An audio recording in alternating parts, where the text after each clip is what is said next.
Right. So, well, what can we say with the government announcement yesterday with fans not being allowed back into stadiums and the likelihood that the earliest fans will be allowed back into stadiums will be March in the UK.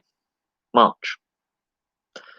That is not good, really. So let's go. Let's assume March 1st.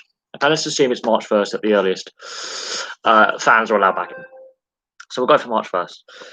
That's 6 months and a week until fans are allowed back in. If March 1st is the earliest fans will be allowed back in, it's going to be a long, hard winter. I think a lot of and with what's reports coming out with various sports teams, the Southern Kings have already been liquidated. Yet the Pro League is saying we should have more South African teams. Well, one of the South African teams has just gone tits up. So, and they're not allowed to compete until at least halfway through next year.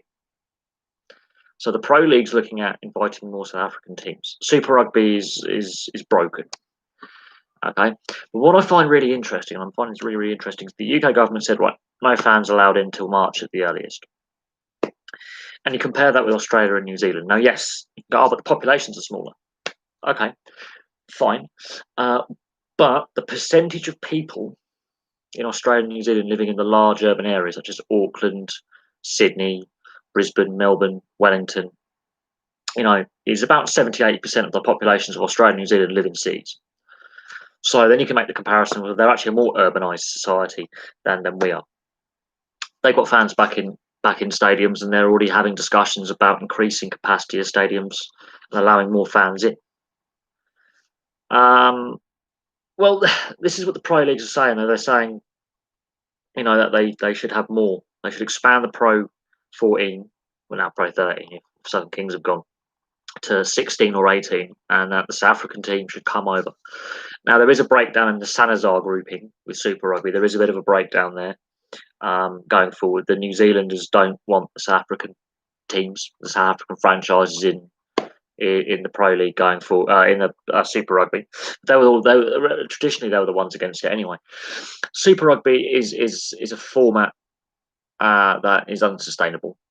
The rugby union is one of those sports that's already had dodgy finances long before the pandemic. You look at Welsh Rugby Union and the mess that's in. They can't even afford to run 4 teams. Yet there's people posing the idea we should have a 5th. They can't even run 4 of them and give any kind of stability long term to the players who play in Wales. So rugby union, and this is where Augustine Pichot was coming from this time last year in the build up to the World Rugby election, was that rugby finances need addressing and the structures behind it need addressing to make the sport more sustainable. And now we find out there's allegations against Bernard Laporte of further corruption. And this is the thing, Bernard Laporte's corruption allegations, I should really do a video on this, but then I need to get the whiteboard out, which is back there underneath. You see the whiteboard is hiding down there. I have to get the whiteboard out to do the Bernard Laporte corruption allegations, and that would have been a lot of writing. But they date back to when he was the France coach in 2007 at the World Cup. That's 12 years of corruption allegations and rumours and innuendo at Bernard Laporte. He then became a junior minister for sport in the French government of Sarkozy for 2 years, and those corruption allegations didn't go away. There's links between him and the owner of Montpellier. And the owner of Montpellier, his company Ultrad, sponsors the French national side. So there's real concerns that there's backhanders, brown paper envelopes, and non-disclosure of things, and a whole host of murky dealings in regards to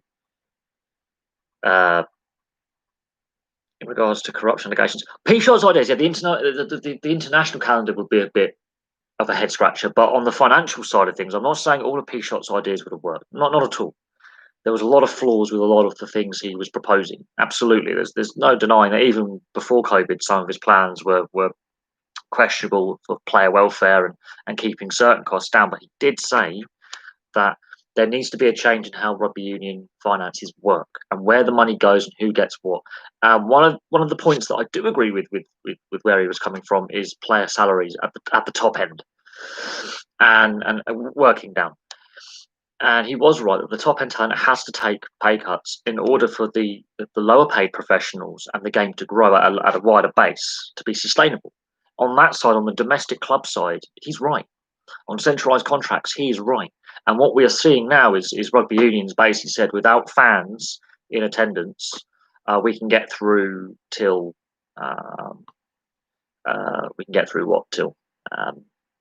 November, December at the earliest before clubs start really struggling.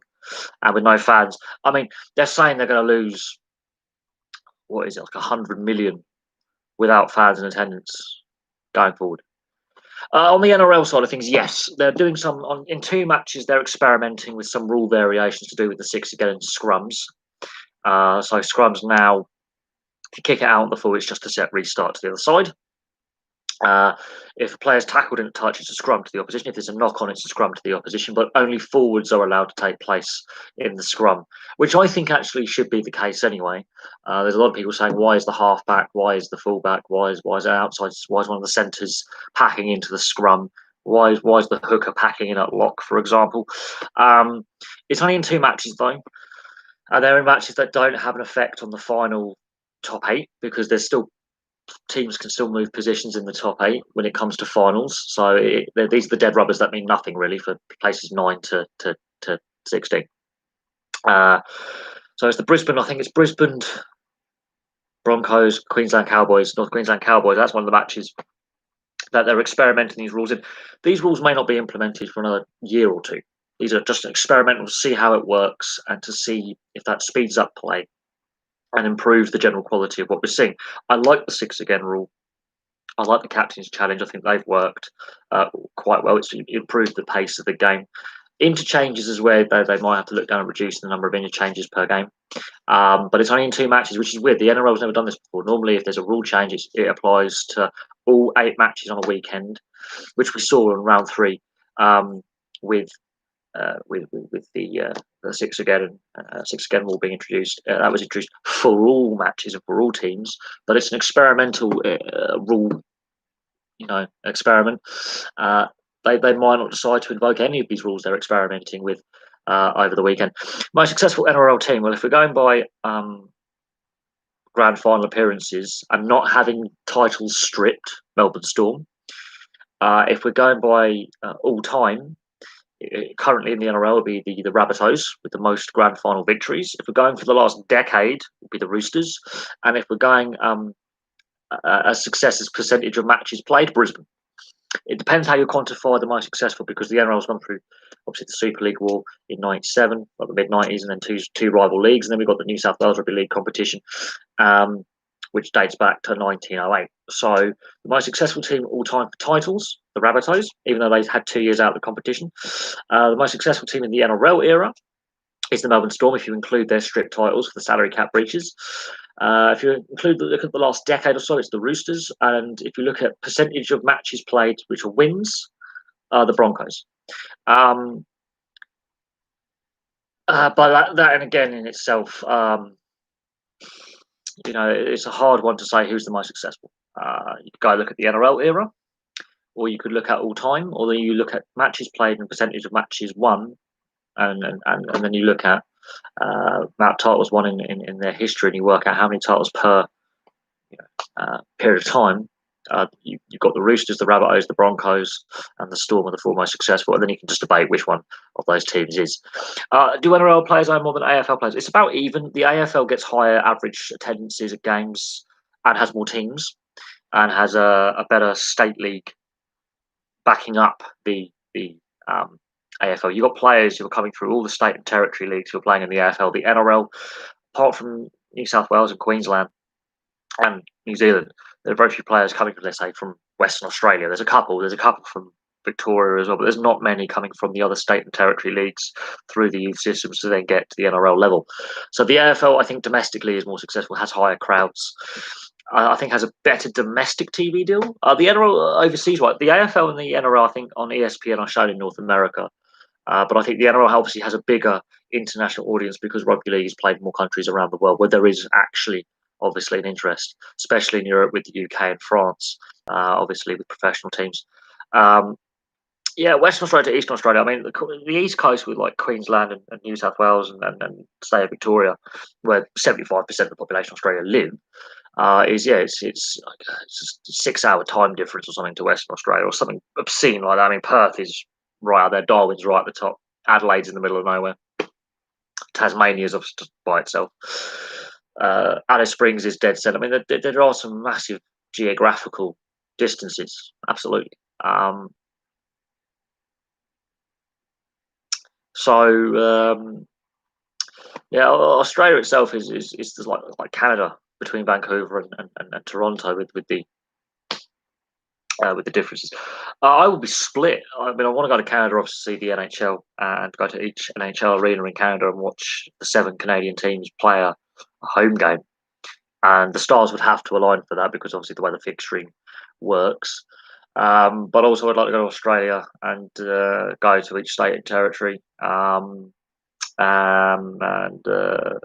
then do Australia as well. It's a difficult one. Both countries are equally large in surface area; they're massive, and ironically, Canada is actually bigger than Australia. But they're both massive geographical land masses. I'm split. My two favourite sports are played in actually both countries, ironically. Canada, there is rugby league played in Canada. Um, there is ice hockey played in Australia. It's a difficult one. I would obviously love to go to both equally. Um, but it's just getting the money to do it. And I would love to live in both as well. I would love to live in Australia. I'd love to live in Canada. My two favourite sports are played there, and it's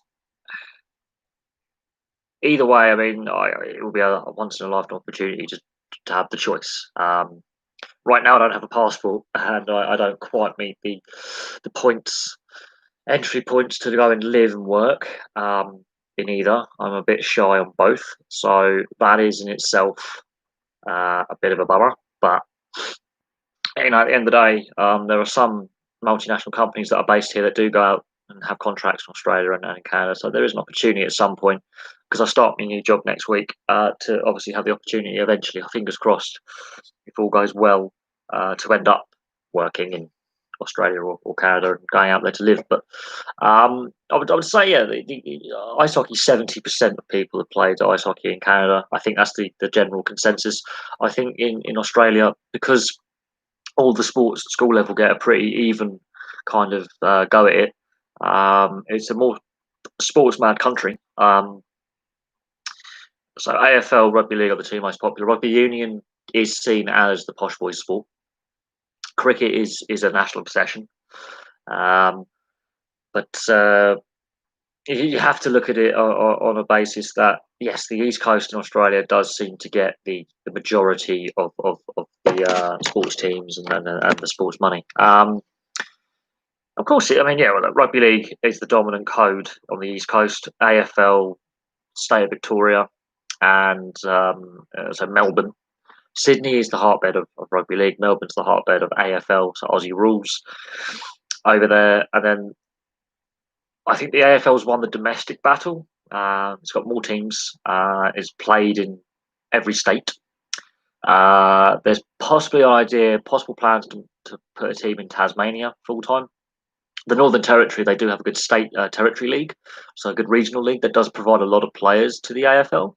But there's not enough of a population base in Darwin and Palmerston at the moment to warrant putting a team in Darwin. There's not enough infrastructure there, but the AFL does have a good imprint across every state and territory, with the state territory leagues below the AFL supplying players to all 18 teams on the list system.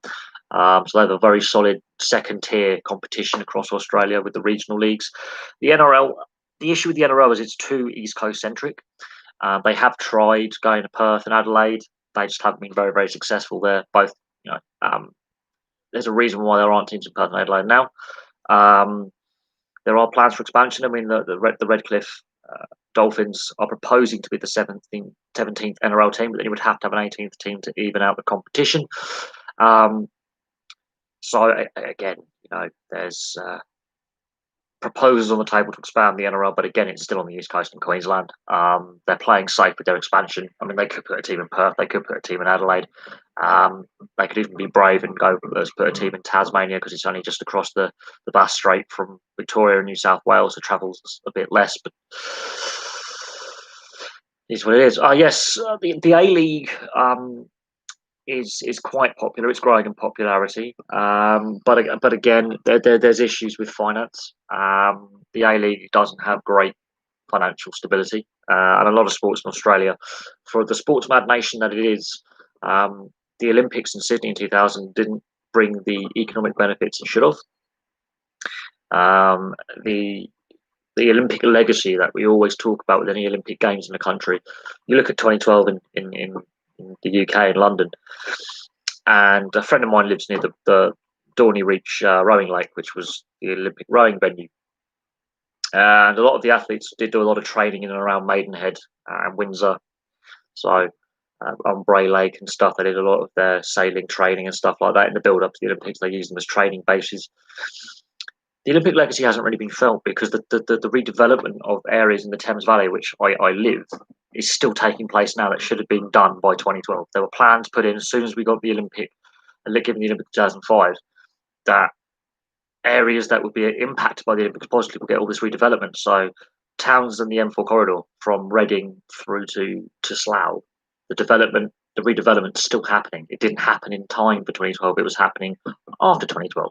There was a lot of planning delays, and a lot of the investment was slow, and so it's taking its time to really be felt. Wokingham, which is now the nearest town to me, is going through a redevelopment. Bracknell, where I used to live, going through a redevelopment. Maidenhead, where I used to live, still going through redevelopment, and it's lagging behind where it should be.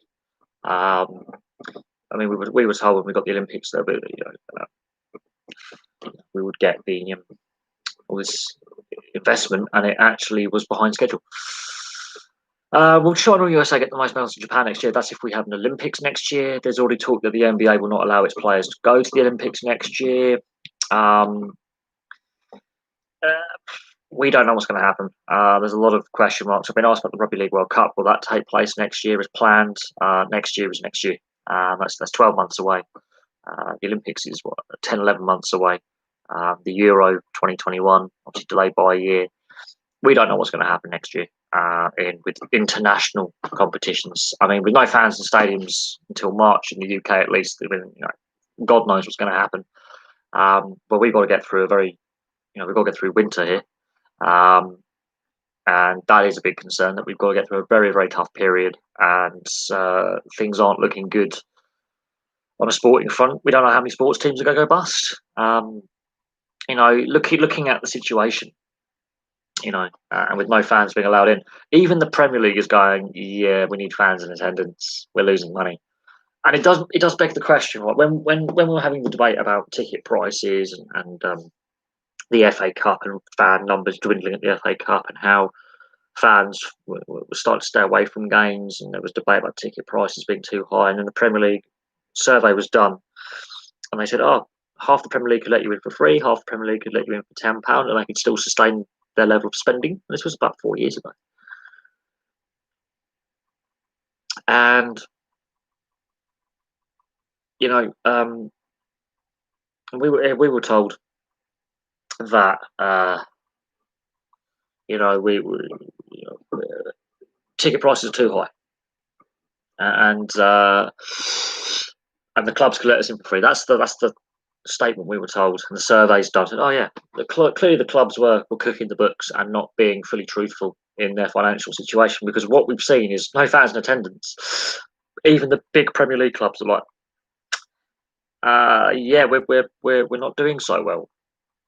And I was initially sceptical about these clubs furloughing staff off the get go. When we were told a couple of years before they could let us in for free, they don't need fans in the stadium to make money.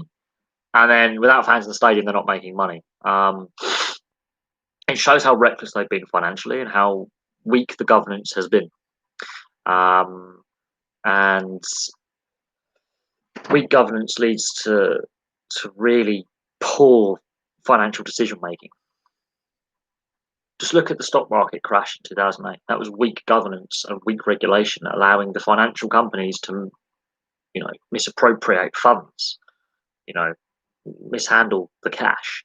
So the question now is to these football clubs and all the sports, where's all the money gone? Where's all the money gone from these TV deals that are worth millions, if not billions of pounds? Where's all the money gone? And the TV companies started throwing their weight around and throwing their toys out the pram, saying you breached contract. Well, actually, the government said we can't play. It's not safe to do so. So take it. This is what makes me scratch my head is when the lockdown came in, and these big Premier League clubs that were you can see now why they were charging 70 quid a ticket. Their model clearly wasn't sustainable financially. There was clearly issues with their financial model that they put in place. There were clearly things not going right, and the poor financial management and the massive reckless spending has been exposed. And you have to ask the question: where's all the money gone? Where's all the money gone? And every major professional sport is being exposed for having lack of assets. The NRL, they've had a billion Australian dollar TV deal, right, since 2012. They've not got they're basically broke, and they had no assets. They've had a $1 billion TV deal in like a 5-year period, and they had no assets to show for it. No assets. And you're there sitting going, you've got this TV money. It's massive. This is not including club revenues from memberships, ticket sales, merchandise sales. This is just from the TV deal. And you're going to yourself, well, where's all that money gone? And then it transpired they were misappropriating the players' retirement fund and wasting money on pointless, corporate crap. And you have to think, where's all the money gone? You've earned $1 billion. That's like $200 million a season, and out of that $200 million a season, I think 13 million goes to each club. So yeah,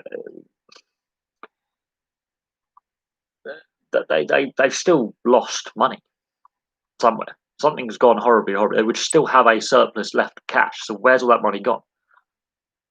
They had more staff at NRL headquarters than the English Premier League. Now the NRL is a big money maker. It makes 500. It makes 500 million Australian dollars a season, easy, minimum. It makes $500 million a year. The Premier League, how much does that make a year in revenues? It's not the same. It's like 5-6 times as much. The NRL had far too many staff for an organisation. It's the same with the ECB. They're now saying, "Oh, we've lost we're losing anywhere between 100 million and 380 million pounds. We're going to have to cut staff." It's like, no. The reason why they've lost a lot of that money is partly because they're overplaying their centralised contracts. They're losing TV viewership. They're losing fans going into the county game, and they're going ahead with the 100 format that they've already admitted will make a loss. They've had to delay it by years. They're losing. They've banked on. It's ridiculous. And then you have to look at player wages. I mean, Jesus Christ. I could definitely sit there and I could rip every single Premier League player an arsehole saying, "Are you really worth 300 to 600k a week?" I mean, Gareth Bale, there's no way.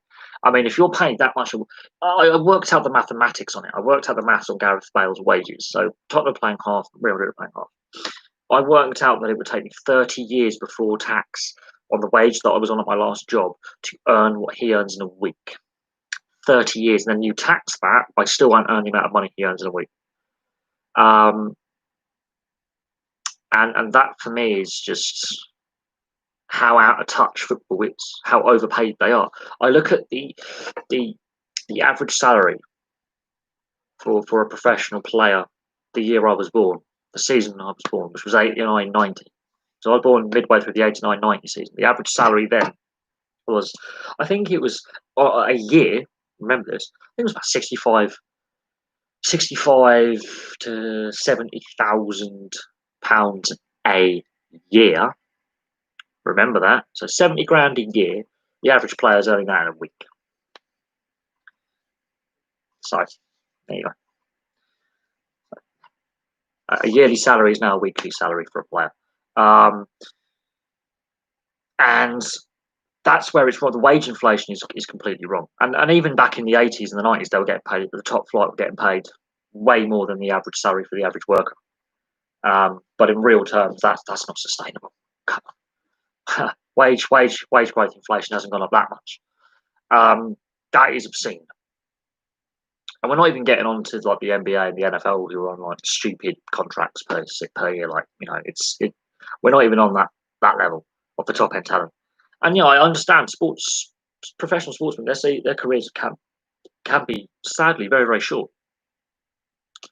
So yeah, but why would I want to watch someone who's getting paid? How much is he getting? How much is Neymar getting paid? Like 300, 400,000 a week? And his histrionics, crikey, I could fall over like that after £30 worth of grog down the pub. You give me 30 quid, I'll have a cup, I'll have several doubles, and I'll be a bit wobbly, and I'll be able to fall over like that for £30, a night. He's getting paid several hundred thousand, a week. And he's falling around and pretending he's been shot like by a firing squad. I could do that for £30 of rather strong liquor down a pub, and I could be doing that for 30 quid. And that's me done, and that's me rolling around like I've been shot, partly because I'm drunk. This is what I get. This is what gets me. This is why I think football has an image problem. And then the players go misbehave on a regular, frequent basis. There's regular headlines around the world of players doing things that they're not meant to be doing. That if you or me were to do that, we are losing our jobs. We're getting a criminal record, and we may go to jail. And this is not a new thing with players misbehaving, but the age of social media, you have to assume someone is filming you at all times. As Ben Stokes found out, social media went nuts. You had the Tompkins brothers up in that pub in Wigan, generally not behaving themselves. The American model is capitalism. None of this. The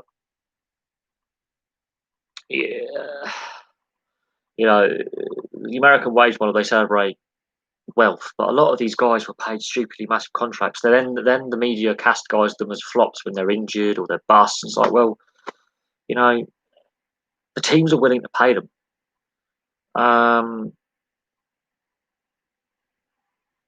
Neymar becomes just social media cannon fodder. He's lampooned regularly on social media. He is mocked online regularly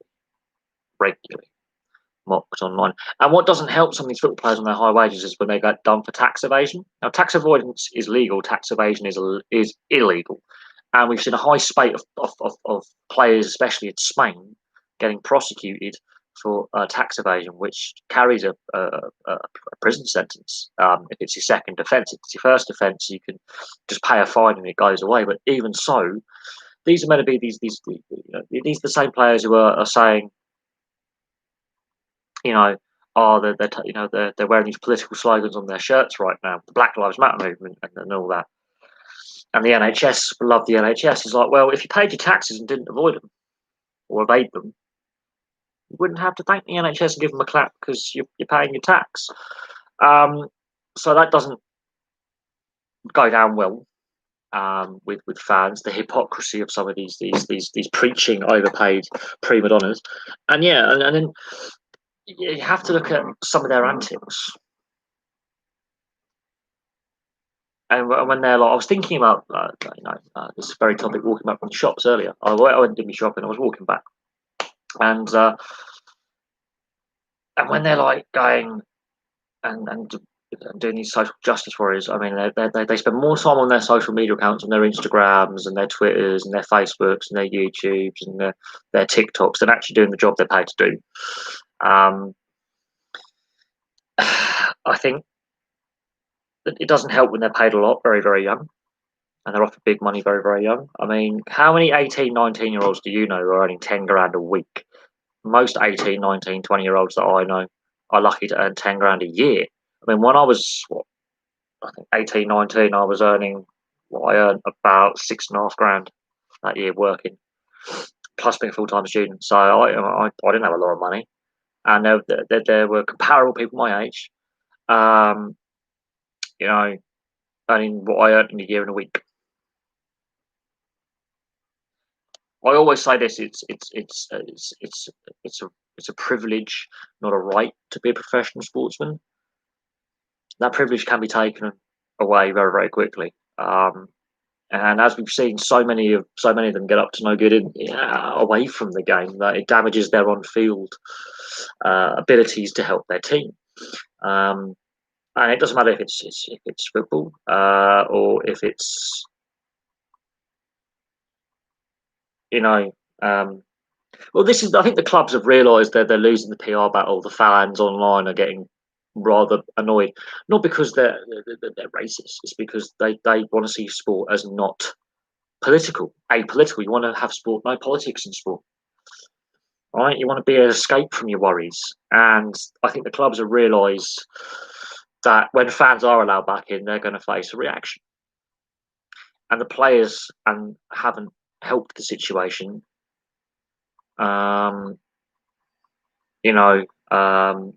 When they're getting this is what gets me, right? So all these high profile sportsmen, going on the social justice bandwagon and all this bandwagon of banging the drum of social justice. That's all well and good. That's all well and good. I commend Marcus Rashford for what he's done during the lockdown, working with charity and working with local councils to help feed vulnerable kids. I get that. I actually really appreciate that. And I respect him for that.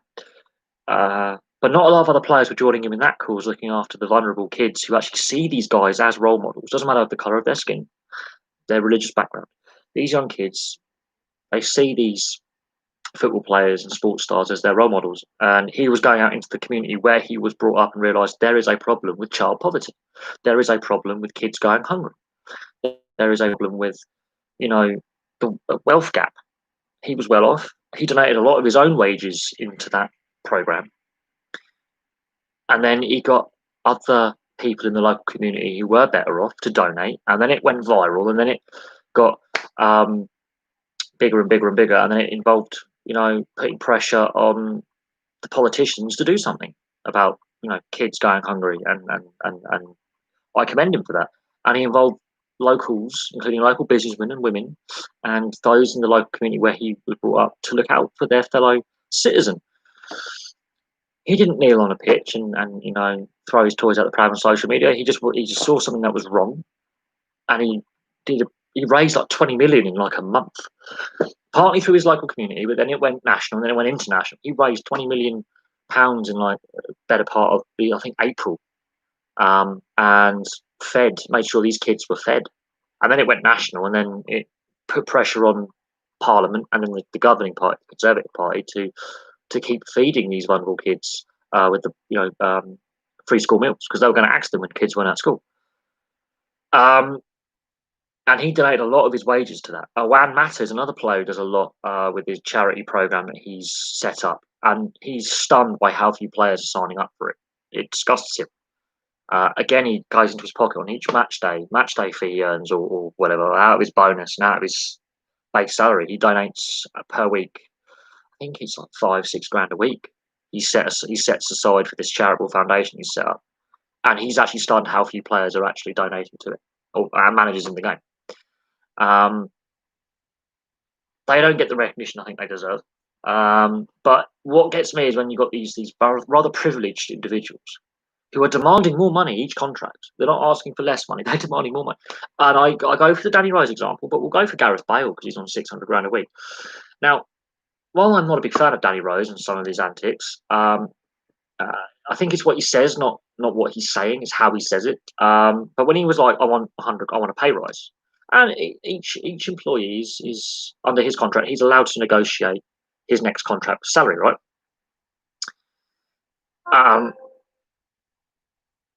And he was wanting a pay rise from 75 to 100 grand a week from 50. And Tottenham said no. He ended up on loan at Newcastle. Within a season and a half of him asking for that pay rise, they've now got a guy on 300 grand a week in a club. And I'm thinking to myself, yeah, I can disagree with Danny Rose on a lot of things, but how can the club in Tottenham justify turning down his, request for a salary increase in his next contract, to then signing a guy who's getting paid 6 times as much as what he was getting paid as base salary, and 3 times as much as what his requested salary would have been? That's the one I can't see Tottenham justifying this. I mean, yeah, it's great. Bale's back. He spent the last 18 months playing golf. He's barely been fit, and he's even just not gone to training. He's just been on the golf course. You know, and for all the disagreements I have with some of the comments Danny Rose makes, and some of Danny Rose's attitude problem,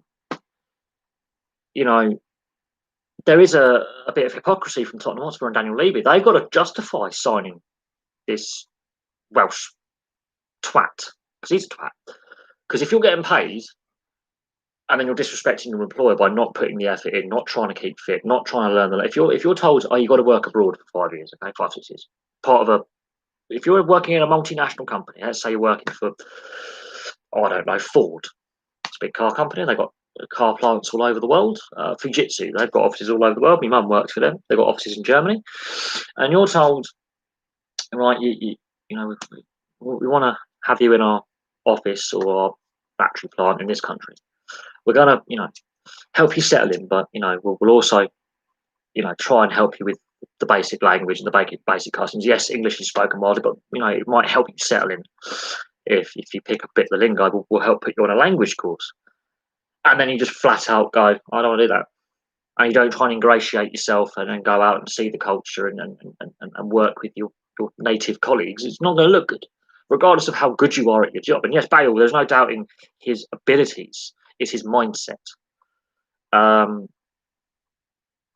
West Ham. Oh, I forgot that David Moyes and 2 players testing positive for COVID literally moments before their game last night.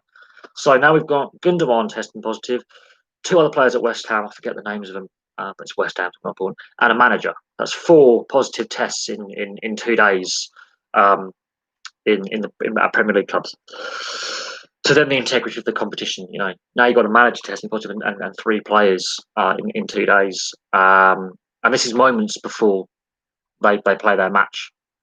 They were told that's not good. On the Bale side of things, his attitude is questionable and his fitness. So to justify his wages, he hasn't justified it at Real Madrid. Now he's got to justify it at Tottenham, an even less successful team. But you saw him; he was very, very.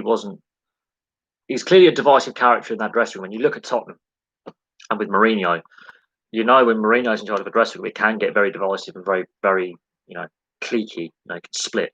If that dressing room gets divided on Mourinho has a poor season with Tottenham and has another battle with the media, Bale's got to ingratiate himself, right, with, the Tottenham fans are, going nuts. Oh, he's back. That doesn't mean he's going to be any good. He's now in his 30s. He's injury prone. He's lazy. He's got a lack of focus. He likes playing golf. He made no effort to integrate himself with the Spanish locals, although Real Madrid is a very toxic fan base. So let's not kid ourselves. It doesn't. We expect foreigners coming here to learn English and get used to our weird customs and slang and all that. And the same is expected of us when we go and live and work abroad. That is, on my point, he hasn't even tried. I mean, even if he had basic Spanish and made a ham-fisted attempt at speaking, it would be better than just not bothering at all. But he spent most of the last 18 months playing golf. Simple. So it just shows his attitude about how I'm bigger than the team.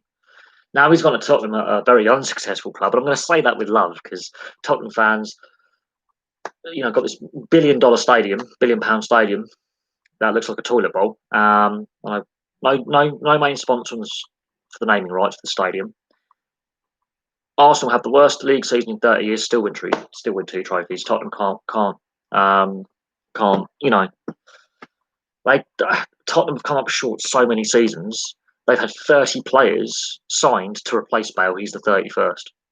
Their transfer policy and their youth. I mean, Dele Alli apparently is on the way out. There's a breakdown in relationship with some players and the manager.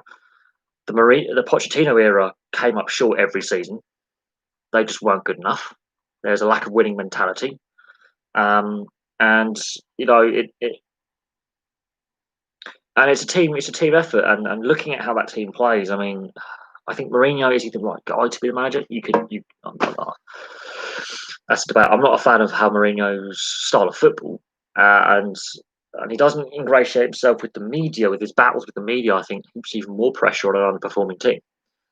But this is make or break now. They've got Bale. He's on a year-long loan with the option of an extension or a transfer.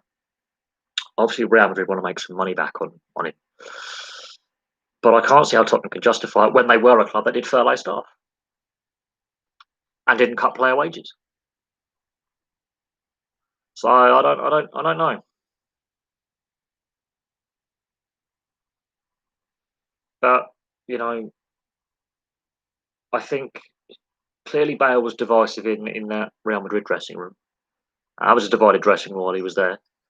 I mean, look, Zidane brought him on in that Champions League final and was clearly very happy with his performance in that Champions League final. He brought him on for a reason. The way he celebrates his 2 goals, you just look at Zidane, he's loving it. But suddenly, within a very short period of time, Zidane's out the door. He's then brought back after Lopetegui goes out the door, and it all goes horribly wrong. And they go through like 4 managers or something. And he's brought back within a very short period of time. And the relationship isn't the same. So clearly, there was a breakdown in the relationship between the manager and the player. And all these people going, "Oh, Zidane's stupid. He should be playing him." Well, clearly he's showing that he's not willing to adapt to tactics, put the effort in, be flexible in his approach to the game, learn new skills. Bearing in mind, Bale started off as a left back, and Tottenham couldn't win a game with him at left back. Then he moves to left wing back. They got a couple of draws, still couldn't win a game, and they put him as a winger. There was that Gareth Bale curse. Every game he played, I think started, Tottenham couldn't win. I think it was like 50 odd games in a row they couldn't win with him when he was a starting player. I think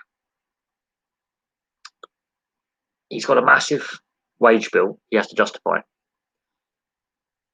And Zidane for he's still winning trophies. So I think I would take more Zidane's side than Bale's because Zidane's the manager and he's still being a very successful manager at Real Madrid. He's still bringing them silverware every season. So let's have a look at this. I think Bale was the problem, not Zidane. So all those Bale lovers, clearly, I think Zidane was right to drop him. He was not showing effort in training. He was not getting on with his teammates. He decided to go spend time at the golf course. And he was more interested in his handicap than benefiting the team going forward. I don't think the European Super League would work with all those with travel restrictions. I don't think fans would accept it. Fans would not tolerate it. You even ask fans in Europe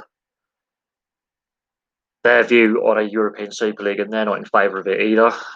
It's just the billionaire owners who want to see it as a cash cow. If you can't sell it to your fan base, you're not going to sell the product. For plain and simple, if you cannot, because you'll lose those historical rivalries, or you'll lose the integrity of the competitions they're coming from. What's the point? Fans aren't in favour of it, and they're your customer base, and they might well, but all the new Asian money and the US and all that. Trust me, when they said La Liga said we're going to go ahead and play games in the US, the fans were like, "You're not doing that." And it's when the players threatened to go on strike that they suddenly stopped with the idea. So taking games abroad has gone down like a lead balloon. I don't think a Super League's going to work. Plain and simple, it's not going to work. Because the fans are not on side, and if the players are not on side, it tells you what you know. And if UEFA have already come out and said that Euro 2020, as it was meant to be pan-European, they will never do that again. It will always be a host nation. It just tells you that the fans are not on board. There's a lot of criticism of ticket prices. The ticket prices it would just be for tourists. The local fans would just not be able to afford it or boycott it. And then if you've got just like plastic fans in the stadium are basically tourists, then it's not an atmosphere, it's not a spectacle. It's that you lose all the feel of what professional sports all about, and the rivalry. You just lose it all. Yeah, I mean they bring. That's because it's a franchise-based system, and the American style it's sold. The NHL comes over to Europe as well. Major League Baseball was mixed. The reviews on Major League Baseball coming over here were mixed for those games. They didn't go down as well as I think Major League Baseball wanted them to.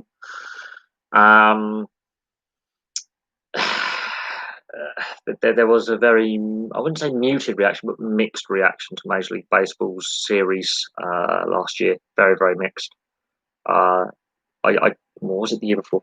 They were just mixed reaction. It didn't go as well as hoped. But when you've got someone like Jimmy Carr being the British face of the advertising campaign, that didn't go down well.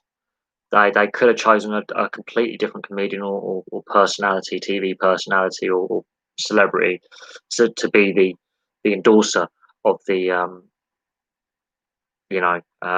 the product. And I do have friends who do play baseball. I've got friends who are interested in the sport as fans, but it's just the American tourists turned up, and not a lot of locals bought tickets, and it was a load of Americans. There's a big expat community over here, and there's a big US armed forces personnel in Europe. So they would have seen that as I'm going on leave. I'm going here for the weekend or for a week. I'm going to watch a couple of baseball games, and then I'm going to go back to my air base, or my army base, or my navy base in Europe, and just take my leave opportunity, my shore leave or weekend leave chip. There's a lot. Yeah, there's a lot of. Oh no, I'm not a fan of baseball by any stretch of the imagination. I'm not a big fan of it. I've tried watching a few games recently, and even when you watch a condensed game where they're taking the ad breaks up, because there's a few websites that I go on, I still can't stay awake for a full game. I fall asleep. Not gonna lie, I fall asleep. But if you look at it on a historical point of view and actually just look at the sport and the income and the issues with the sport, it's a sport with a lot of issues. It's a sport with governance problems, poor governance, and it's full of scandal. It's a scandal every off season. And their handling of restart of play was poor. There was a battle between the players union and the league and the teams and the commissioner. And the whole thing was not looking good. And then but no, I'm not a big fan of baseball. I'm not saying it's a bad sport. I personally just not a fan of it. I wouldn't say it's a shit sport, but I think it is a sport that has a lot of structural problems when it comes to governance. It's a sport that has, unfortunately, got a very checkered history with scandal, and there's a whole the amount of player strikes and lockouts. You just have to look at the 70s and the 80s. Oh, that's just something that Major League Baseball's terrified of, is if the players go on strike. The it is a sport that does struggle to really sell itself in a positive light. Let's just say that it's a sport that's had so many negative headlines associated with it that when you come and try and, I mean, the steroid scandal, the Astros and Red Sox cheating scandals in recent years. There's been a lot of labour unrest between the players and the owners. And there's no salary cap, and that's unusual for a North American sport. Every other North American sport has a salary cap. Even Major League Rugby has a salary cap. Major League Soccer has a salary cap. The NHL, the NBA, the NFL, they all have salary caps. The Major League Baseball doesn't. So it is a league of haves and have-nots. Some of their contracts are obscene, but there's a lot of issues with baseball. I'm not saying it's a bad sport, because there are people obviously who enjoy the sport, and it's each to their own. So I'm not a fan of basketball. I'm not saying it's a bad sport or it doesn't deserve to be discussed, because it does. But I'm not a fan of basketball. But just because I'm not a fan of a particular sport or don't have an interest in it, doesn't mean that sport doesn't deserve interest, discussion, videos on it, things like that. But Major League Baseball is a sport with a lot of problems. A lot of problems. Basketball, no, I just can't get into it. But I don't enjoy watching it. Why would I want to sport? Want to watch a sport where it's 110 to 107 final score? I mean, that in itself is ridiculous. I didn't enjoy playing it as a kid. I still don't enjoy going on the basketball court now. I'm not a fan of it. I think it's seriously, but basketball's a sport that I just can't get into. I just don't enjoy watching it. It's not a sport that I would find an enjoyable watch. Um, and it's a non-contact sport officially, even though there is obviously contact in basketball. But the sports I like are the big contact team sports like rugby union, rugby league, ice hockey. They're the sports I really enjoy watching, and I will continue to enjoy watching because I think for me that they are the far better athletes than some other sports. And when you've got like players, especially there was I watched an interview with Sam Burgess the other day where he was discussing his eye injury in the grand final in 2014 where he shattered his cheekbone. His whole cheekbone shattered and bits of bone are going around, and he almost lost the sight in his eye. He played on the entire match with basically his right eye. His blood's coming out. Um, you know, and he played the 2014 NRL Grand Final with a shattered face for 79 minutes. I mean, Cooper Cronk played, was it the 2018 or 2019 Grand Final with a broken shoulder, and Andrew Johns, I think, played the '97 Grand Final with basically a punctured lung, so broken ribs. And these are like legends in rugby league. And then you look at rugby union. Players have basically played through injuries that have basically forced their retirement. Ice hockey, I mean, Mario Lemieux could famously, at one point, his back was so badly injured he could not bend down to tie up his laces on his skates. And on the intercontinental flights, when they're going from Pittsburgh, let's say, to LA, he had to stand for 6 hours because he couldn't sit down. And he would still be the best player and score a hat trick that night. And he couldn't even move his back.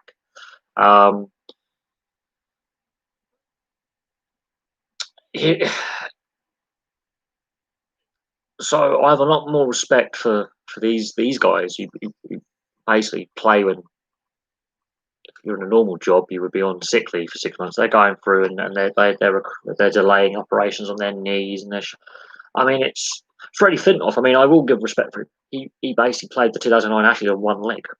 One of his legs was wrecked.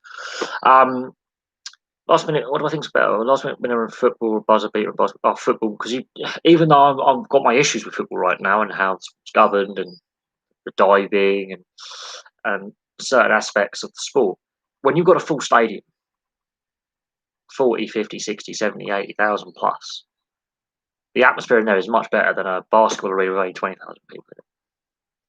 And it's harder to score in football than it is in basketball. So there you go.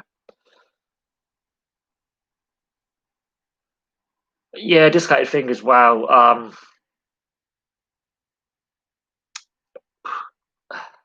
Crikey. That's what hockey tapes for. Yeah, but I wouldn't. I don't think a basketball player would play with a broken arm like Wally Lewis in State of Origin, where his arm was broken and he still played with a broken arm with a cast on, or um, you know, 6 broken ribs and a possible punctured lung like Andrew Johns in the '97 Grand Final. Uh, there is a fair bit of flopping in the NBA. I've seen some pretty embarrassing embellishment. There are penalties for the embellishment you get a penalty against. But for me, basketball, while a lot of people enjoy watching it and playing it, and I'm not saying it's a bad sport, it's a sport that I just don't enjoy.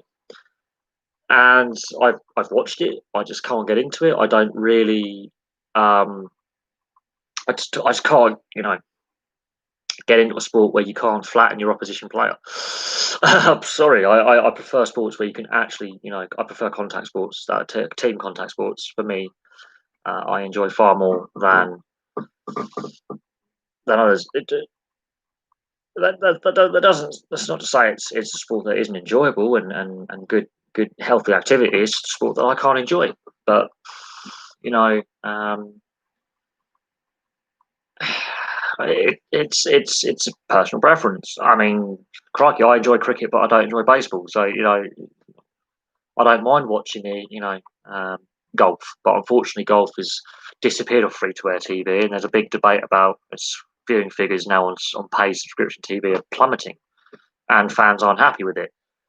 So you could say, well, golf's again done what cricket's done and chased the money, and golf hasn't covered itself in glory in the last 7 8 months with what's going on socially around the world. They haven't covered themselves in glory with some of the statements by some of the golfers and not really reading the room and reading the atmosphere. But obviously things have got very divisive in society the last year or so. But I look at some sports and I go, well, this sport's badly run. A healthy sport should have a growing fan base, not a shrinking viewership. It should have a growing viewership. And I used to work on a golf course. I used to caddy. I've always had an interest in it. I find it kind of when it's on, when I can actually get to watch it, much like cycling, the pro cycling, I'll just have it on in the background. I'll just listen to the commentary. I'll just, I find it kind of relaxing watching a slower paced sport like that, where I, I do kind of enjoy those kind of sports where they can be that little bit slower paced, and you can have it in the background while you're doing other things, and you can just listen to the commentary. They're kind of golf and cricket are good sports for radio. But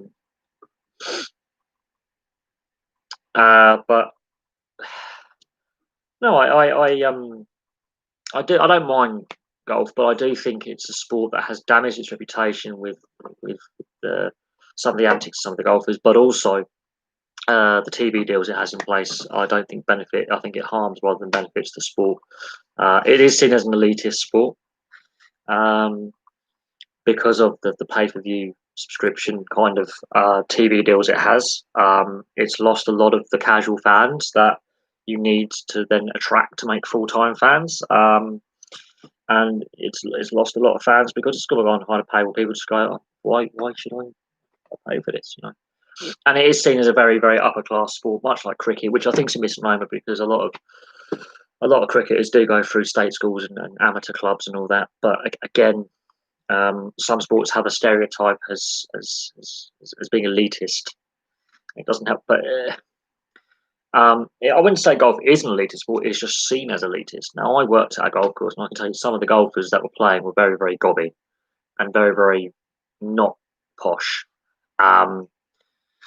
It's okay for some sports to be elitist. No, I don't think it is. I think sports should be for all. I don't think, I don't think your social economic background should bar you from playing or participating or watching a sport. I think that is the wrong way to look at it. But the media fuels this stereotype that football players are all thick, rugby players are all, public school boys, and rugby league players are yobs, which is completely incorrect because there's some very, very, very, very, very educated rugby league. I mean, rugby league, yeah, it's played in working class communities predominantly, but go to Australia, a lot of them have gone into the journalism side of it and gone in and been very, very successful journalists out there. So you have to have some intelligence to, write newspaper columns and such. I mean, polo. I mean, that is a very elite sport. These are sports that generally are elitist. The seafaring sports, you have to be near a large body of water to even have the practical abilities to do it. And polo, yeah, that is quite upper class. Ironically, it's the national sport of Argentina, which is not a wealthy country in real terms. For the average salary, Argentina polo is the national sport, but no, it is seen as quite elitist. But in Argentina, it is seen as a livelihood because obviously the Argentinian cattle industry is horseback. A huge proportion of Argentinians live their life in the saddle because they're ranchers. They They have huge ranches, much like Texas with the cattle. So for them, that's an easy gateway because they've already got the, the, the abilities from riding horses with their job, and it's a gateway for them to get into sport. But um, and in Ireland, it is the Gaelic Amateur Association. Sports are very popular, but they're all amateur. And if you want to make a living, professional football and professional rugby union, there's a limited amount of professional contracts, and that's why a lot of Irish players have gone to the US to play rugby union and rugby league, and they've gone into the English football system to play. There's a lot of Irish players who play in England and Scotland who are eligible for Ireland, but because there's so limited number of professional uh, clubs, their opportunity to get a decent wage is to go, abroad. Um, no, the US Major League Rugby, they have got a lot of Irish players playing over there now who've come over because there's a limited amount of roster spaces available in squads for the provinces. And so they've transitioned across the Atlantic. Plus, there's a big Irish community in the US, and they have strong links and always have done, especially on the East Coast. Australia, you don't want to play rugby in Australia right now because Rugby Australia's just lost their chief sponsor in Qantas, and they're basically bankrupt. So why would you want to go to Australia to play rugby when the game is in financial turmoil? Unless you want to convert to rugby league and try your hand at the other code. Although there is a lot of Irish who've played Gaelic football and now playing Aussie rules. There's a huge Irish influx in Australian the AFL. But again, it's because they can get professional wages, and the Gaelic Amateur Association don't want to go professional. And I think that's what's causing an exodus of talent of Irish athletes to professional sports overseas. Um, you say that, but I think it's a misnomer. I think the Irish community has got strong links to the towns and cities in Ireland that they're from. Same with the Italian communities and the Eastern European communities. They have strong links to the communities they're from. I think that's a misnomer, but most of them in their second, third generation see themselves as American. With that St Patrick's Day being when they just get pissed with their Irish American roots, but a lot of them second, third generation would never even left their home state. 60% of Americans have never been outside the US, and out of them, nearly 80% don't own a passport. So there's a lot of Americans who've never even left their own state. I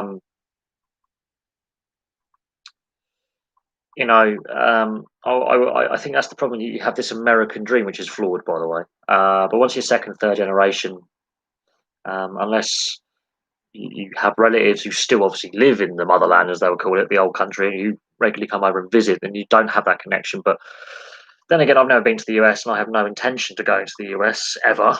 I think I used to, but now I have no intention of going over there. I think that's gone to me now. Ever wanting to go to the US, I think I'd rather go to places like Canada, New Zealand, South Africa, Australia, other English-speaking nations because they seem to just get on with each other more. There's too much hate and division in the US, and on a sporting front, apart from the NHL and Major League Rugby, I have no real interest in watching any sport in the US. Really, there's no interest for me in going. Oh, I want to watch that. Oh, who's phoning me?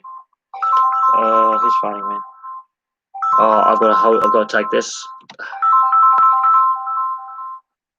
Hello. Oh, hello. Yeah.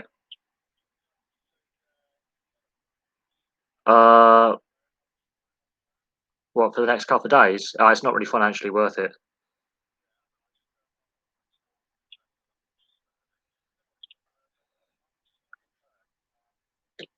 Yep.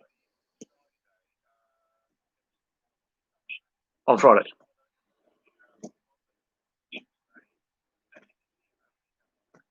Okay, that's not a problem. Okay, thank you very much. Bye bye. Right, now we're back. That was to do with my next job and when I start. I was not expecting a call from them today, but there we go.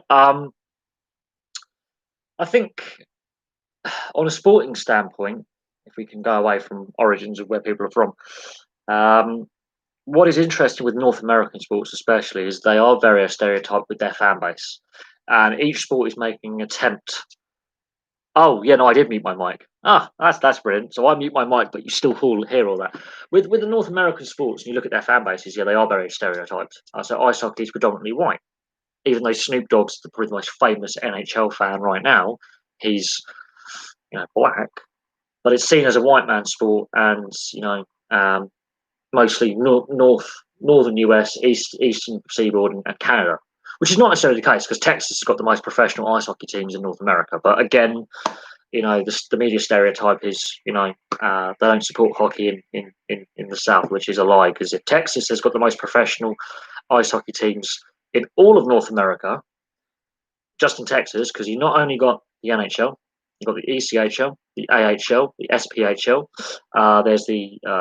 There's another. Some of the junior leagues are classed as professional. Texas has got more professional ice hockey teams than anywhere else in North America.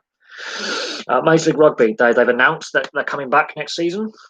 On the 20th or 21st of March next year? They're coming back. They've decided not to return to play this season, but they are returning to play next season. So Major League Rugby have decided to bite the bullet and go without fans. It's not worth it. We'll just come back next season, which I think is the right decision there. And again, rugby in the US is an interesting one because a lot of Americans don't know the difference between rugby league and rugby union. Even though on the East Coast there's a semi-pro rugby league competition, Major League Rugby, you would think, oh, Major League Rugby, is that rugby league? No, it's rugby union. The universities have really bought in. They are pinching ex-NFL and CFL players to play. They're converting them to rugby players, predominantly as forwards as well, which is very interesting. They're getting big ball-running forwards. Then you have, obviously, Major League Soccer. I mean, yeah, okay, Higuain is the latest big-name player to come over from Europe to sign. He signed with the Miami franchise, which is David Beckham's team. And that has got a very interesting mixed kind of fan base because it's seen as family friendly sport. And soccer mums, that's that kind of stereotypical image of middle America. It doesn't matter what your background is, and I think they have a very mixed fan base socioeconomically. It's not seen as a rich man sport or a black man sport or a white man or Hispanic. It's a very mixed. But baseball, mostly Hispanic fan base, I think you'll find. Stereotypically, even though it's a wide fan base, but there's a lot of Latino and Latin American fans there. The NFL, well, look at that fan base and how they're lobbing beer cans at their players and booing and hissing their players when, I'm not a massive fan of the NFL anymore. Really not. It's what it is. But you see these stereotypical, this is, to be a so-and-so fan, you've got to be of this background. I think that's wrong. I think sport should be, your fandom shouldn't, sport you watch shouldn't affect who you are. Snoop Dogg is one of the biggest NHL fans in the world. I mean, he's a massive LA Kings fan, and he's done work with the NHL Network. And people go, Snoop Dogg, ice hockey, really? No, he's really helped grow the sport because of his fandom of the LA Kings with the black community. He's got them to buy in to the Kings and to the NHL as a whole. College football was a mess. College football was an absolute mess because college football is there's a division between the Big Ten and everyone and all the other divisions. So the Big Ten have announced they're coming back to play. Every other college has said we're not playing this season, or we have no intention to. There's a big division in college football. College football, they get big crowds. And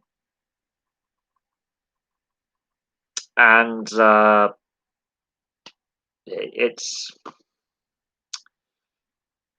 whose job do you think it is to grow the demographics for sport? Well, you need a good PR department. You need a good advertising and commercial arm, and you really need to, this is where you make your money. This is where you grow the sport. You've got to choose your locations if you're going to, especially in franchise sports, with sports where there's no promotion relegation. You've got to look at the locations where you can put new teams. You've got to sound out, and first you've got to take games domestically on the road to locations. So the NRL takes games to Adelaide and Perth and Darwin. They take games to states and territories where there isn't an NRL team. The AFL takes games to Tasmania. Now in Tasmania, a lot of the AFL players come from Tas. There's a big pathway from players playing in the Tasmanian State League ending up in the AFL. But the, they take games to locations where they either have been in the past or they want to be in the future. And you look at the crowd numbers when they take these special road games on domestically. That's how you do it in a franchise or a league where there's no promotion relegation. Promotion relegation, I think it's a media presence. It's getting national broadcasters to broadcast the game nationally. I think that's how you do it. Working with corporations, getting investment in of people wanting to buy teams and invest. So, football, for example, rugby league in this country, we have got the London Broncos, we have got Toulouse Olympique, we have got Catalan, so non-traditional locations. Okay, Toulouse Olympique haven't been in the Super League. Catalan obviously won the Challenge Cup. London Broncos have been in a Challenge Cup, and I think a Super League Grand Final as well. So they've had decent exposure to the fan base. And again, you've got to look at the league's, operations, financing. There'll be several people in the league head office and several departments, I think, whose job it is to, when they look at the Rugby League World Cup, look at the stadium locations. They have chosen stadiums in the south of England and London. So they've been very, very canny about where they're positioning, arena. They're choosing a stadium in Coventry, the Ricoh.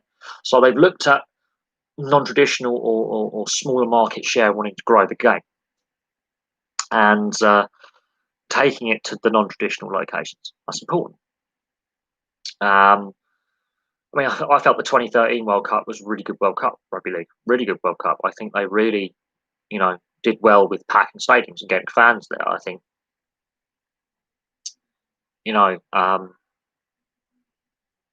I think it's. I think when you're trying to grow demographics and try and broaden the appeal, I think how the RFU Championship. The reason why it gets really poor viewership is the lack of a good TV contract. I think if you put the RFU Championship on free-to-air TV, you will definitely increase the viewership. I've played rugby union at one of a lower level club as an amateur, but I was called up to the senior semi-pro squad. So yeah, I don't know how you improve that. Best way to do it is you've got to look at, and this is an issue not just in England, but in a whole host of countries, is getting a good media deal. Mostly free-to-air TV rights or free streaming on the internet like YouTube. You've got to try and spread your demographic and reach a wider demographic and a wider audience with good media deals. Free-to-air TV is one of those ways to do it. Putting it behind a paywall, again, it's seen as elitist. And then it also comes down to the owners of the clubs themselves working in correlation with and in connection with the governing body to advertise and grow the game and really put adverts on the internet, adverts in newspapers, adverts on billboards. You've got to try and grow interest by giving something visible for people to see. You could say, oh, we've got to target bigger towns or bigger urban areas. That's all well and good. The team you put together has got to be good enough to play there. You've got to be sustainable. There has to be investment. The problem is sharing a sports market. Rugby league has now switched to summer, which I think has possibly benefited rugby league to a certain extent, because they're not having to share the same.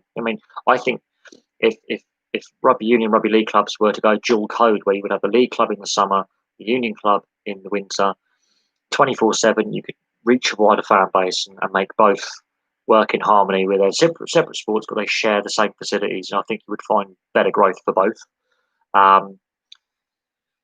But again, rugby league at the lower levels is struggling as well. Attendances aren't doing as great, and again, it's to do with the TV deal. You have to get the lower grades have to be given a better TV deal and more exposure on TV nationally. If you want to grow a sport nationally, you have to get a nationwide TV deal where you have nationwide exposure. But that's up to the governing bodies to try and thrash out TV deals with the TV companies.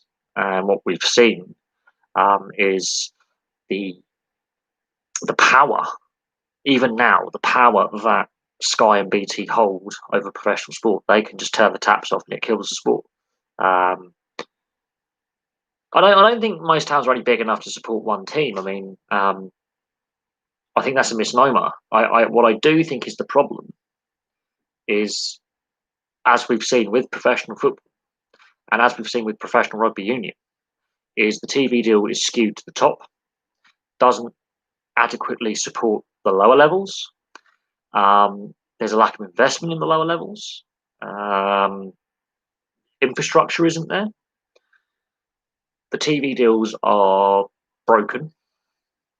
The lack of exposure the lower levels get, and it's good quality stuff. I mean, I think a lot of fans, when fans are allowed to return to stadiums, they won't go to the big clubs anymore. I think they are going to start turning their back on the Premier League somewhat, and they may start going to their. I've seen there's a lot of people on social media are saying they're going to start taking their money,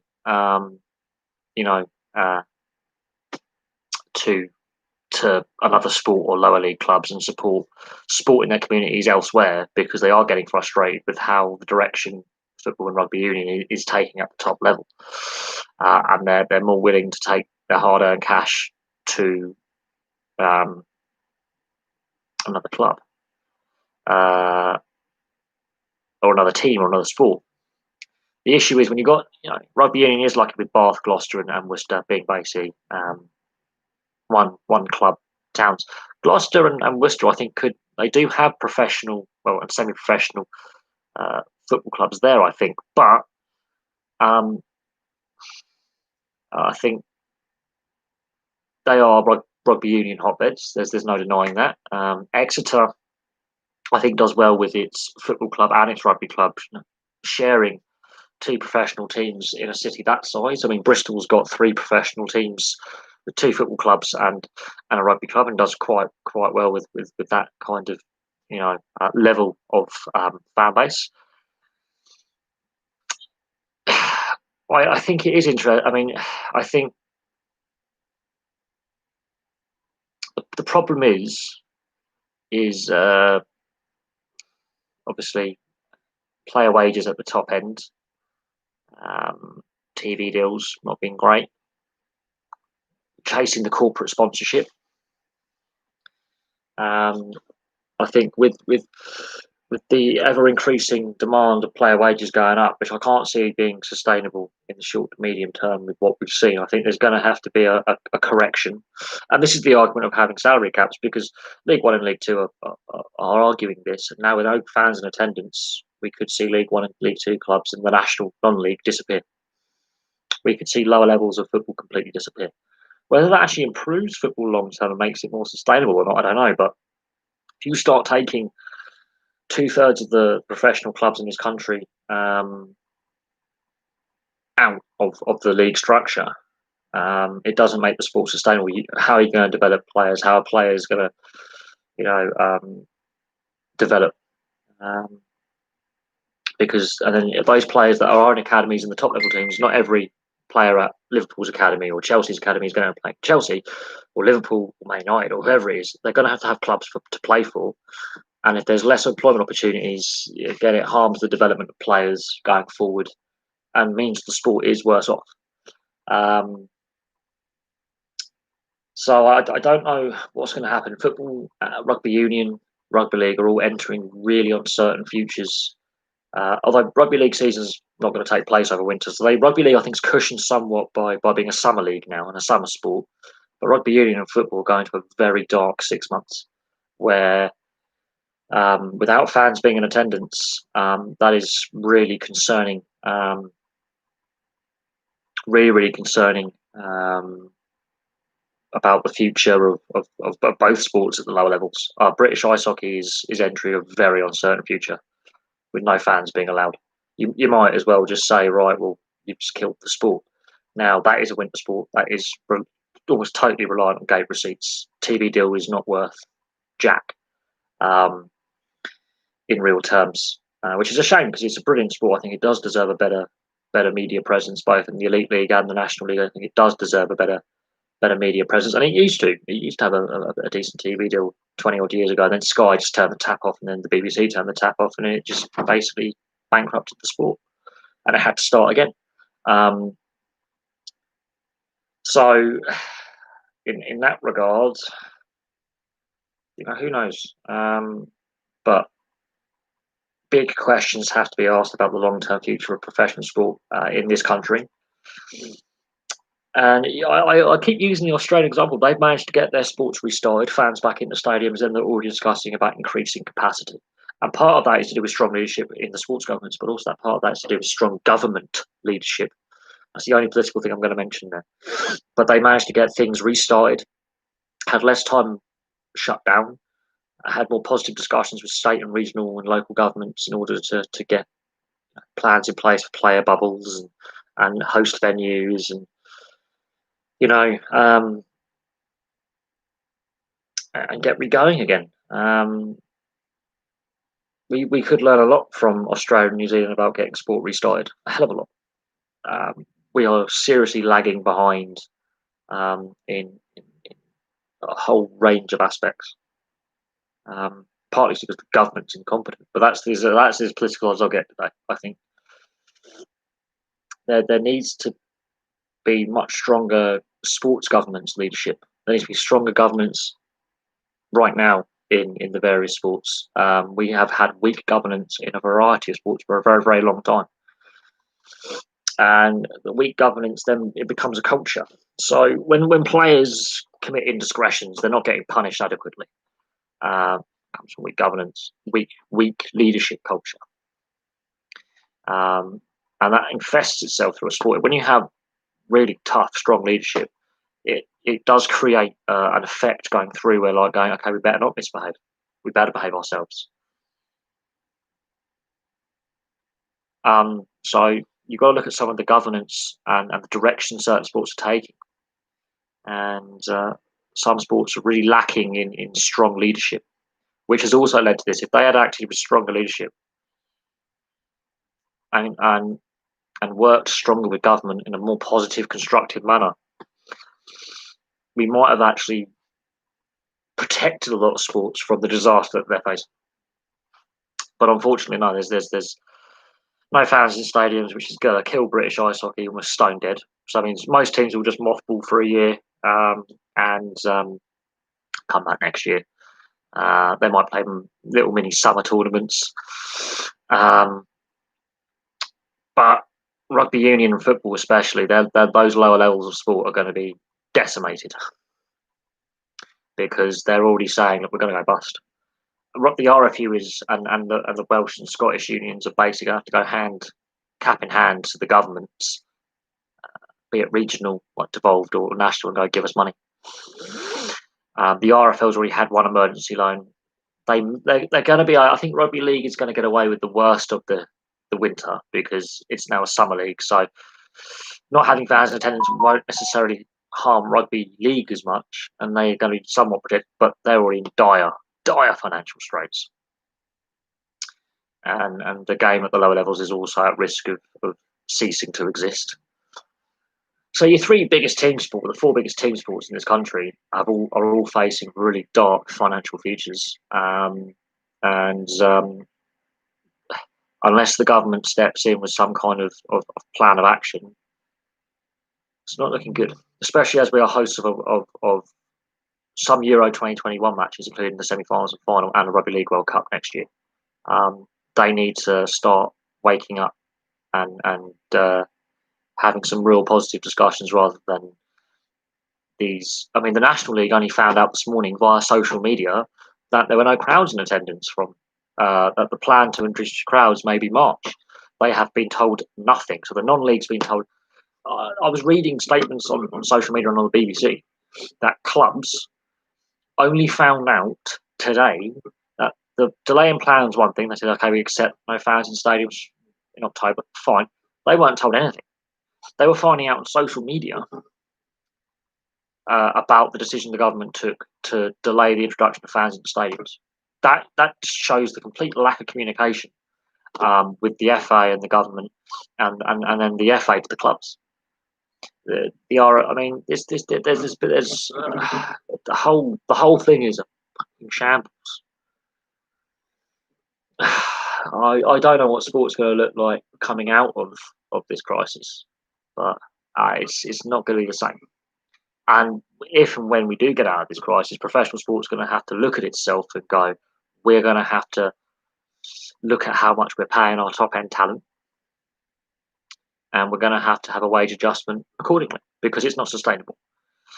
Because we were told, especially by football fans, we can let you in for free. We don't need ticket revenue as much. Clearly, that was a lie, and clearly they were cooking the books and they were hiding the real financial situation. Because if they could let us in for free, why are they furloughing non-playing staff? Why are they now going to say, "Oh, we're going to go bankrupt"? Oh, it's a financial nightmare. We were told for years that the TV deal was good for the sport. Ticket prices would stay low. That would be brilliant if it was true. What's turned out to be the case is the ticket prices have to be so high because the players are demanding obscene wages, and the clubs are operating basically on a hand-to-mouth basis. They may be making massive profits, but in what terms? Is that post or pre-tax profit? And also, when they say they've earned so much revenue, that doesn't mean the team is profitable. A lot of these teams are cash-rich, asset-poor. Most of them don't own their stadiums that they play in. A lot of them, if they do own the stadium, technically paying off the debt to construct the stadium. And then you look at the situation like with teams like Coventry, where they don't have a stadium and they have nowhere to play. And you look at teams like Macclesfield that have gone out of business. And you look at teams like Southend that are about to go out of business, and they are still a going concern. It's Huddersfield's owner was right last season when he said 50 to 60 clubs could face going out of business within the next season, not within 12 months, within the time frame of next season. We're not at the end of September. One team's just gone out of business. That's the second team in 13 months to go to the wall. A third team is facing extinction. So things have clearly gone very, very wrong. And part of the reason for that is the complete unsustainability of the current model of finance. I love the promotion relegation system, but the system of financing and the complete overspend and the lack of control, financial control, and this is not just an English football problem, this is a European football problem. The complete lack of accountability and financial prudence. It's spend big to win. And the problem is there's no salary cap, so the same teams, win all the time. It's because there's a massive financial imbalance. It's the haves and have-nots, and it's not an even playing field because there's no salary cap, there's no spending cap, and they can spend what they want. And other teams overspend to catch up to the teams that can buy everything, and end up like Valencia, basically facing bankruptcy. They end up like Parma, going out of business 3 times. They end up, it's a mess. There is no financial sustainability in the business model. Even some of the great German clubs have gone bankrupt. Borussia Dortmund, Bayern Munich have had their own financial problems at various points. Even the German system has got flaws in it and isn't necessarily as financially stable and as good as they would like. So yeah, sport needs a major rebalancing. It needs a major restructuring, and the top end talent's going to have to take less money in their wage packets. Of course, they're contracted, so they're going to kick up a fuss. And I think the public pressure is going to grow on, sports stars to earn less long term for the sustainability of the sport, because they risk fans switching off sports that are seen as not being so not down with the people, but a bit more socially aware and more sustainable, and fans taking their money elsewhere, which could be at the benefit of, let's say, rugby league or lower levels of rugby union or ice hockey or lower levels of football. But unfortunately, with no fans being allowed in stadiums, you can't do that right now. So we'll see what happens. But you look at the Australian model; they've managed to get sport restarted. Now there are issues with the Australian model. Not denying that there is. I mean, the salary cap system needs looking at. The TV rights, okay, while they've managed to get them sorted for now, there was some concerns that we may not have had a restart, and if we didn't restart, the NRL goes out of business and the AFL would be struggling. Um,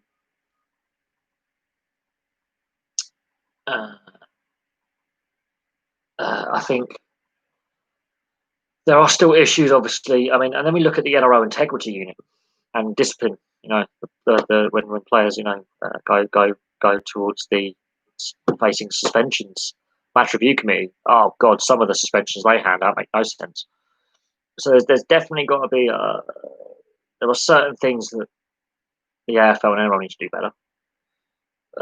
Football, the VAR is broken, and the refereeing standards are definitely questionable in a lot of sports. Cricket's just losing its fan base because it's just pushing an agenda that no one wants. And again, satellite broadcasters like Sky, when they can just control what the cricketing governing body does because what they say goes, which I think is wrong. I think the TV company should not dictate to the sport what it wants. It should be the way around. The sport should dictate, this is the rules, this is the competition, this is what we're going to have. Now we're going to put these competitions to tender to who wants to have the rights to them. How about NRL referees? There's been a lot of controversy to do with officials in the NRL. Obviously, they went to the one ref system from the two ref system. But there's been a lot of controversial decisions. A lot of mistakes have been made. And when you've got the head of the referees coming out and giving press conference, I think his name is Annesley. When you're in giving press conferences and you're wanting to listen to his press conferences, that says there's been a lot of controversial calls made over the weekend, over the 4 days from Thursday through to Sunday, over the 8 matches. The fact they're now having to bring in rule variations for 2 games, where they're just doing these experimental, these match day experiments, which is very out of the blue in a sense, but at the same time, it's been a strange season. They're tinkering. They're looking at some rule variations for future reference. It says that there's clearly issues with the rules right now, but there's been some really glaring blunders this season with the video match officials, on-field refs. Do I think the bunker should be allowed to view rule on forward pass? Yes. There's been several tries scored where forward passes have resulted in a try. And I also think that if it's severely forward, it should still be punished as a penalty. It's in the rule book. If it's a deliberate forward pass, that it should be ruled as a penalty, which is still in the rule book. I think they need to look at the played at. I think when they say he hasn't played it, it's still the same tackle as 6. Now, if it's made contact with an opposition player, that's for me. He's got it in the way of the ball. That's played at, in my view. So the interpretation of a charge down when a kick's kicked through, and they say not played at, well, he's in the way. If he's not in the way, it doesn't come off him. So in that case, I would say that's clearly being played at. In my view, I think they need to look at that for a set restart. The scrum issue, it's only forwards packing the scrums. I mean, yeah, that's coming to the game in the last 20 years with backs placking. That's a rule variation they're looking at. But I do think the bunker the NRL bunker should look at forward passes. Absolutely. But also, how many phases back do you go and play to go, right, how many, second or third phase ball, how far back do you go to go, is that forward pass in the build up to the try? I think that we need to look at player discipline and the match review committee, and when players are cited and put on report, the difference in suspensions for players, the lack of consistency. We always argue about consistency. And when it comes to player suspensions for indiscretions on the field, the inconsistency there is absolutely bizarre. Some players are not getting punished at all. Other players are getting up to 8 weeks suspension for offences on and off the field. That in itself is a head scratcher. How you can be so inconsistent on player discipline in that regard. That always leaves me scratching my head.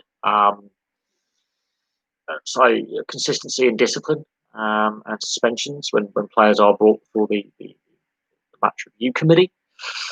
The NRL integrity unit, again, inconsistency in player suspension for behaviour off the field.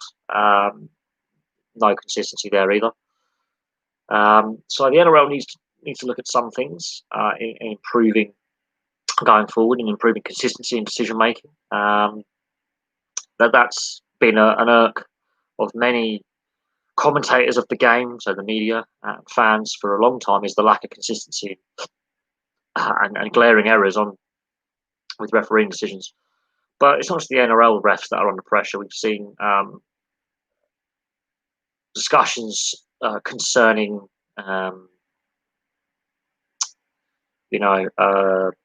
NHL, the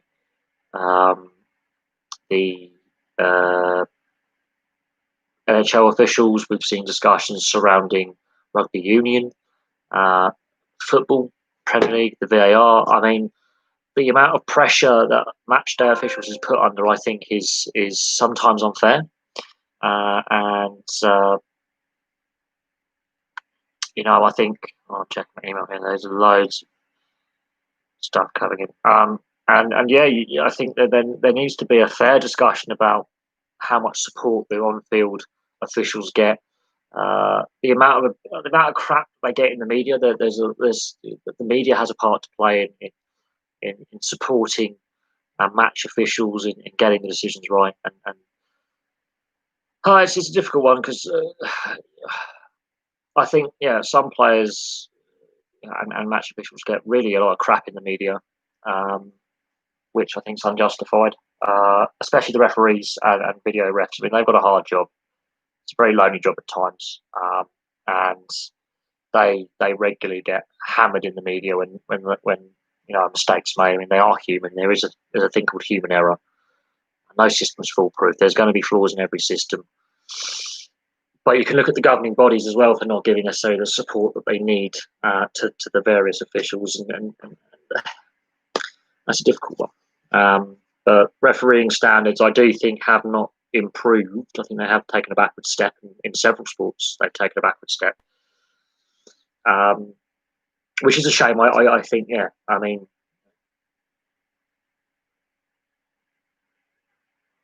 I think, refereeing standards have struggled. I think refereeing standards in a whole lot of sports have been highlighted for inconsistencies and struggles. So that's something that I think professional sport needs to look at, is improving the refereeing standard. But then we are having issues in recruiting referees long term. We've seen in English football there's a lack of referees coming through. We've seen in rugby league there's a lack of refereeing depth. Ice hockey, cricket. The governing bodies of these sports need to understand why there's a lack of officials and the depth of official and the quality of official. And it's the abuse they get not on just in the media, but social media. When they're at amateur level, it's not great. They cop a lot of crap. Even Sunday League football, they cop a lot of crap. So on that aspect, there's a reason why we haven't got enough referees wanting to referee the game. And then you have,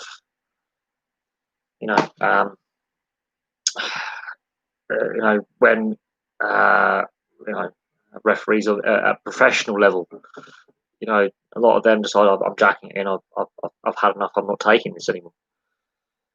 Oh yeah, the referees in football. I think the one way to mitigate the abuse they receive, you're not going to stop it from the fans giving it to the ref, but if the referees were fully mic'd up like they are in rugby league and rugby union, fully mic'd up to the TV audience at home, the players would suddenly behave very, very differently when they're communicating with the official.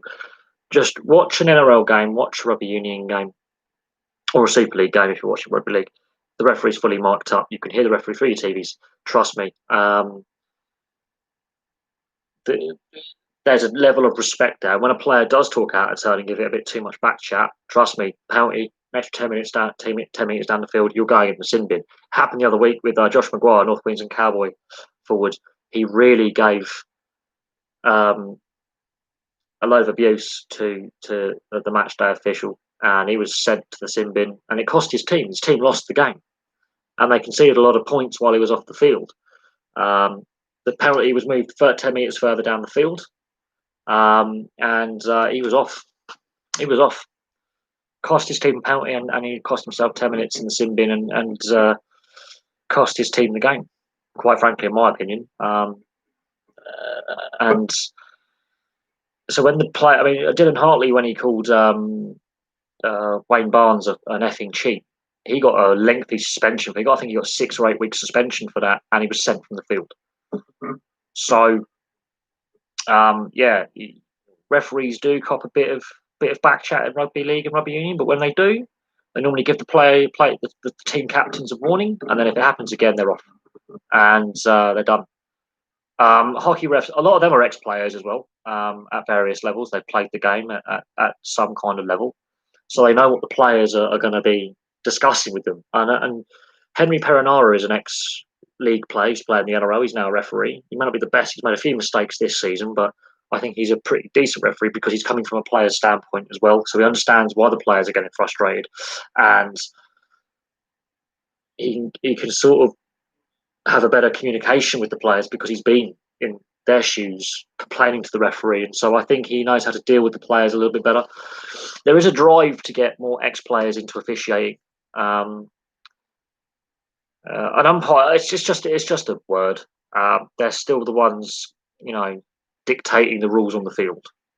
They're the ones who are disciplining the players on the field. Umpires, it's an AFL thing. They're basically referees. Referee umpire is basically the same thing. Cricket umpire, AFL umpire, NRL, football referee. At the end of the day, they're still the match day officials. They're still the ones who can, send a player from the field for give a player match day penalties, fine, put them on report. I wouldn't say NRL licensing are no use. I think with the change in how the refereeing system works from the 2 ref to 1 ref system, I think they now apparently have been given greater powers to assist the on-field official with the running of the game.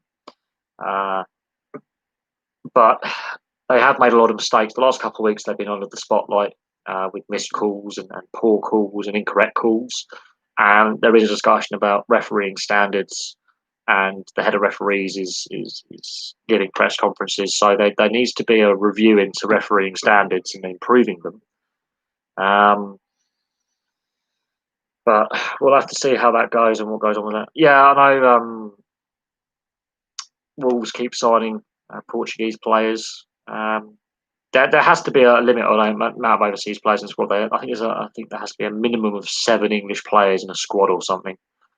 I don't know what the rules are on that, but there will come a point where they're going to have to bring in overseas quotas or something. But then that goes against employment law, and then you create a whole host of other issues as well with that. But this is the problem that I think hampering domestic player development is the amount of overseas players brought in when an English player could do exactly the same job, and ironically would cost the team less money. But then you have to question Wolves' player development pathways, their academy, their youth policy. If Huddersfield have shut their youth team down, so the FA needs to look into that. But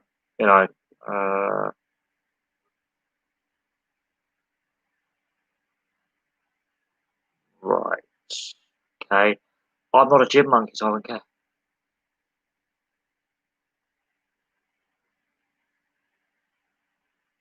Jesus Christ, that's some interesting comments there. Yeah, I don't go to the gym. Yeah, I don't go to the gym. I'm too lazy for that. Some of my mates go. I mean, one of my neighbours is a gym manager, so might see if I can get a discounted membership. Might be interesting. No, my neighbour upstairs is a gym manager. I might actually see if I can get a membership where he works. But no, on the side of the refereeing standards, yeah, the NRL officials have been really under the spotlight, especially the last month or so. There's been a lot of glaring errors made. English referees and the VAR has been complained about for 2 years. There's been a lot of spotlight on that. Rugby union, there's been occasional refereeing blunders made by certain referees that have been highlighted in recent years. So refereeing standards have always been under the spotlight and debated about. What popular sport do I think is the hardest to officiate? I think rugby union is possibly one of the harder ones to officiate because of the amount of things going on. You've got scrum, rucks, mauls. I think rugby union is a very difficult sport to officiate because you've got so much going on. Ice hockey is quite a fast-paced sport, so that's why you normally have 2 refs and 2 linesmen. Or you have more officials on the ice to deal with it because one ref just cannot see everything. But I would say rugby union, ice hockey, and then rugby league, I think the hardest to officiate because the physicality of the sports, the speed of the sports, and there is so much going on. But I think rugby union, ice hockey, I think if you were to say to me, are they the hardest sports to officiate, I would say the NHL level of speed of the game, rugby union, just any level, and then rugby league, Super League, I think would be the hardest. I don't think that necessarily football should have 3 referees. I just think that the refereeing standards are slipping, and the VAR implementation has been really badly done.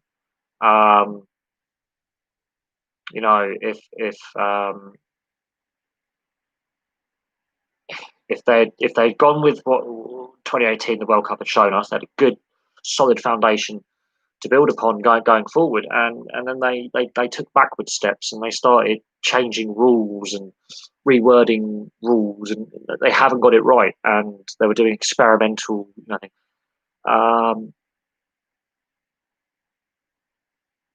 But I would say when it comes to refereeing, I mean, I don't think that we should have 3 refs. I just think they need to improve the refereeing standard and quality of refereeing, and they need to look at the VAR system because it's clearly not working as intended. The FA haven't implemented it correctly, and they need to look at why they've reworded and restructured rules, and it doesn't work for VAR. It just makes no sense. There's too many interpretations, and they need to simplify the rule book somewhat and reassess and reevaluate why VAR is being so badly handled. And fans are turning against it. If you're losing the fan base, and the social media criticism is there, it's losing support. I think it's a positive move to have that in the game, but it's losing support because it's been badly implemented and badly and incorrectly used, and it doesn't help when match day officials are just not good enough. There's referees making some serious blunders regularly. It's always the same officials, and the quality of refereeing is not what it was 5-10 years ago. I think we're taking a back step when it comes to quality of football refs. And the use of VAR, you could question: is it being correctly implemented? Is it being correctly used? And a whole host of other questions. But I'm going to leave that there. I'm going to leave that there anyway. I think that's been a pretty good stream. I think we've had some pretty good questions and we've discussed some pretty good stuff. I think the concerning thing is David Moyes and 2 of his players at West Ham have tested positive. So that's 4 positive tests now in 48 hours. When it comes to football, that is concerning at 2 different clubs. We'll have to watch this space when it comes to test results and if any more players and coaches test positive, because if it starts to get double figures quickly, professional football has a problem whether it can continue without having to shut down. So that'd be interesting. No fans in attendance, quite concerning for the lower levels of professional sport on a variety of, especially rugby union and football. That's quite concerning because the next 6 months are going to be very, very long without fans in attendance. And the financial implications for a lot of clubs is not great. So how many clubs would actually are going to end up struggling financially?